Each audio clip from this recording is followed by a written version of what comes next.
Campolongo, coa rapazada fervendo de ledicia ao compás do bulicio, e co sabor do outono máis fermoso nos nosos beitos acesurados derrecendo as castañas. Recibimos a Magosto degusando unha melodía chea de misterio e aventura, en alegados encontros e tenrura. Nese estalo de emoción sacaron da lumieira que nos hilanan o ritmo acolledor desta festa fabulada. Arde a leña na fogueira, nacendo de novo lume sobre a esquina dun sorriso, para consugarse na alegría entre os cativos. Polos espazos do patio, neste ritual de chamas e cinza, xa se escoita doce entoar das cantigas, mentres estaban no lume as pobres castañas que caeran das pasmonas bocas dos ourices, desprendidas polo vento suave. Renace noutro ano máis no recordo dos nenos e nenas os enredos relembrados, as carreiriñas, as risas, as lerias, as troulas, os groles de laranxada e as bromas en abundancia, que depois, esparecido polo ar de Pontevedra, o acontecer desta lúdica mañá de novembro, amendecida de ilusións e fantasías de rapaces, onde agroma a maxia do Magosto, colmada de memoria diante dos nosos ollos. Queridos amigos e amigas, dende a inmensidade deste ceo longamente outonal, caendo sobre o vertical das nosas miradas acumuladas de agarimo, damos a benvida a Magosto.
Celebramos esta festa relembrada, coas lerias dos rapaces e as castañas asadas.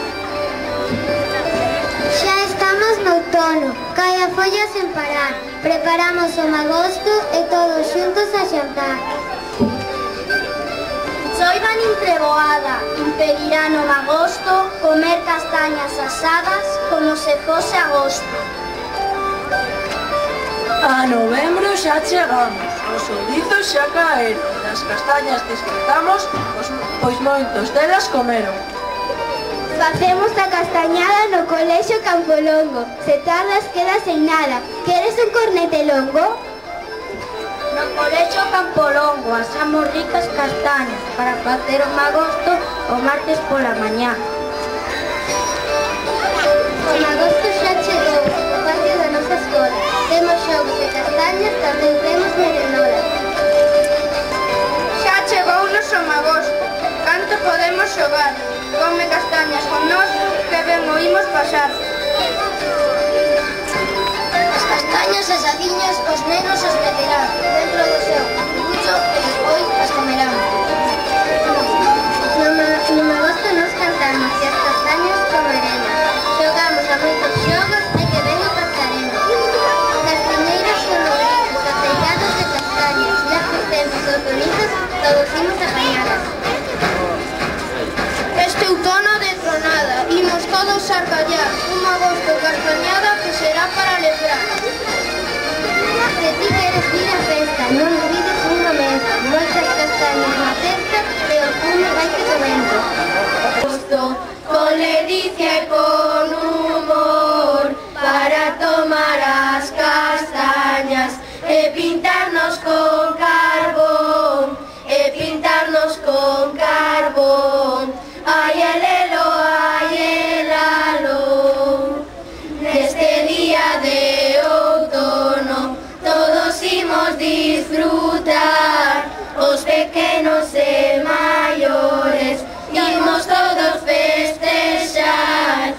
Imos todos festexar, ai elelo, ai elalo.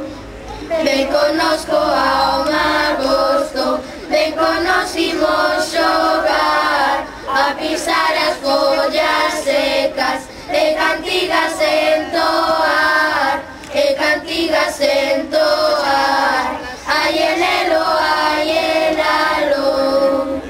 O magosto, magostiño, moitas delicias nos dá, os baixos súas cantigas, todos imos a bailar, todos imos a bailar, ai elelo, ai elalo.